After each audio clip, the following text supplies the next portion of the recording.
Hi friends, എല്ലാവർക്കും drive and ഫുഡിലേക്ക് സ്വാഗതം. അപ്പോൾ ഇന്നത്തെ നമ്മുടെ റെസിപ്പി എന്ന് പറയുന്നത് സദ്യയിൽ തന്നെ എല്ലാവർക്കും ഇഷ്ടമായിട്ടുള്ള ഓലനാണ്. അപ്പോൾ നമുക്ക് വീഡിയോ ഒന്ന് കണ്ടു നോക്കാം.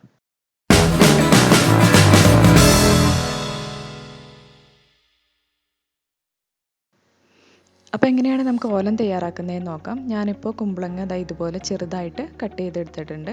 ഇപ്പോൾ നമ്മൾ സദ്യയിലൊക്കെ കാണുമ്പോൾ കുറച്ചും കൂടി വലുതായിട്ട് നീളത്തിലായിരിക്കും കട്ട് ചെയ്യുക. അപ്പോൾ നമ്മൾ വീടുകളിലൊക്കെ ഇതുപോലെ കട്ട് ചെയ്തെടുത്താൽ മതി, കുറച്ച് കട്ടി കുറച്ചിട്ട്. പിന്നെ ഇതിലേക്ക് ആഡ് ചെയ്ത് കൊടുക്കേണ്ടത് 2 പച്ചമുളകാണ്. അപ്പോൾ ഈ ഒരു റെസിപ്പിക്ക് ഒരുപാട് എരിവിൻ്റെ ആവശ്യമൊന്നുമില്ല.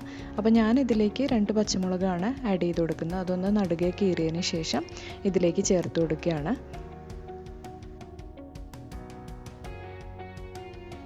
ഇനി നമുക്ക് ഇതിലേക്ക് ചേർത്ത് കൊടുക്കുന്നത് ഒരു തണ്ട് കറിവേപ്പിലയാണ്. അപ്പോൾ ഞാൻ ഇതിലേക്ക് ഇത് ചേർത്ത് കൊടുക്കുകയാണ്. ഇനി നമുക്ക് ഇതിലേക്ക് ആവശ്യത്തിന് ഉപ്പും കൂടി ചേർത്ത് കൊടുക്കാം. എന്നിട്ട് നന്നായിട്ടൊന്ന് മിക്സ് ചെയ്തെടുക്കാം. അപ്പോൾ ഞാനിത് കുമ്പളങ്ങ വേവാനായിട്ട് ഇതിലേക്ക് ചേർത്ത് കൊടുക്കുന്നത് വെള്ളമാണ്. അപ്പോൾ ഒരു 3/4 ഗ്ലാസ്സോളം വെള്ളം ഞാൻ ചേർത്ത് കൊടുക്കുന്നുണ്ട്. ഇനി അതല്ല തേങ്ങാപ്പാൽ ചേർത്ത് വേവിക്കുന്നവരാണെങ്കിൽ അങ്ങനെയും വേവിക്കാം. ഞാനിപ്പോൾ ഒരു 3/4 ഗ്ലാസ് വെള്ളം ചേർത്തിട്ട് ഒരു പകുതി വേവായതിന് ശേഷമാണ് തേങ്ങാപ്പാൽ ആഡ് ചെയ്ത് കൊടുക്കുന്നത്. അപ്പോൾ ഇതൊന്ന് മിക്സ് ചെയ്തതിന് ശേഷം നമുക്കിതൊന്ന് അടുപ്പത്തേക്ക് വയ്ക്കാം. ഒരുപാട് വെള്ളത്തിൻ്റെ ആവശ്യമൊന്നുമില്ല, ഇതൊന്ന് വെന്ത് കിട്ടിയാൽ മതി. അതിന് ശേഷം നമുക്ക് തേങ്ങാപ്പാലിൽ കിടന്ന് വേവുമ്പോഴത്തേക്കും ഫുൾ വേവ് ആയിക്കോളും. ഇപ്പോൾ ഏകദേശം കുമ്പളങ്ങ പകുതി വേവായിട്ടുണ്ട്. ഇനി നമുക്ക് തേങ്ങാപ്പാൽ ആഡ് ചെയ്ത് കൊടുക്കാം. അപ്പം ഞാൻ ഒരു തേങ്ങയാണ് എടുത്തിരിക്കുന്നത്, ഒരു മീഡിയം സൈസിലുള്ള ഫുൾ തേങ്ങ. അതിൻ്റെ 2ാം പാലാണ് ഈ ചേർത്ത് കൊടുക്കുന്നത്. ആദ്യത്തെ പാൽ നമ്മൾ കുറച്ച് വെള്ളം ഒഴിച്ചതിന് ശേഷം നന്നായിട്ട് അടിച്ച് നല്ല കട്ടിയുള്ള പാലായിട്ട് മാറ്റി വയ്ക്കുക, ഒരു 1/2 ഗ്ലാസ് പാൽ. അതിന് ശേഷം 2ാമത്തെ പാലെടുത്ത് ഇതുപോലെ ചേർത്ത് കൊടുക്കാം. അപ്പോൾ 1 ഗ്ലാസ് ചേർത്ത് കൊടുക്കാം. ഇനി ഇതിലേക്ക് ഞാൻ ആഡ് ചെയ്ത് കൊടുക്കുന്നത് ഒരു 1/2 സ്പൂൺ പഞ്ചസാരയാണ്.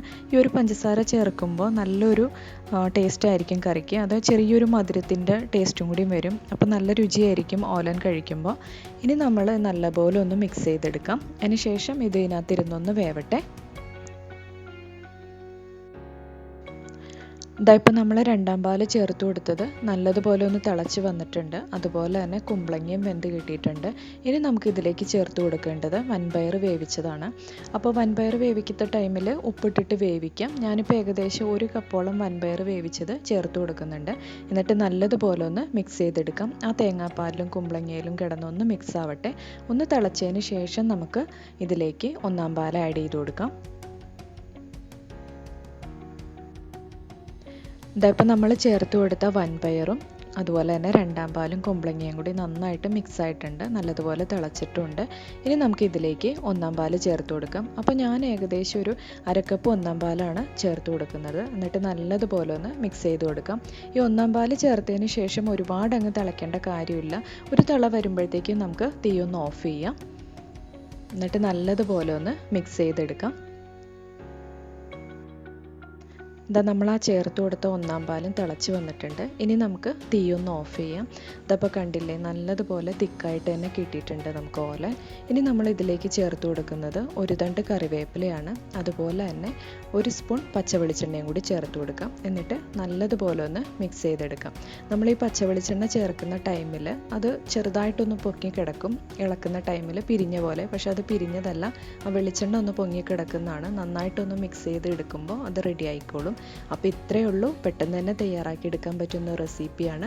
അപ്പോൾ എല്ലാവരും ട്രൈ ചെയ്ത് നോക്കുക. ഓണത്തിന് ഈ റെസിപ്പി എന്തായാലും തയ്യാറാക്കി നോക്കുക, എല്ലാവർക്കും ഇഷ്ടമാവും. അപ്പോൾ വീഡിയോ ഇഷ്ടമായെങ്കിൽ ലൈക്ക് ചെയ്യുക, ഷെയർ ചെയ്യുക, കമൻറ്റ് ചെയ്യുക. അപ്പോൾ ഇനി അടുത്ത വീഡിയോയുമായി വീണ്ടും കാണാം.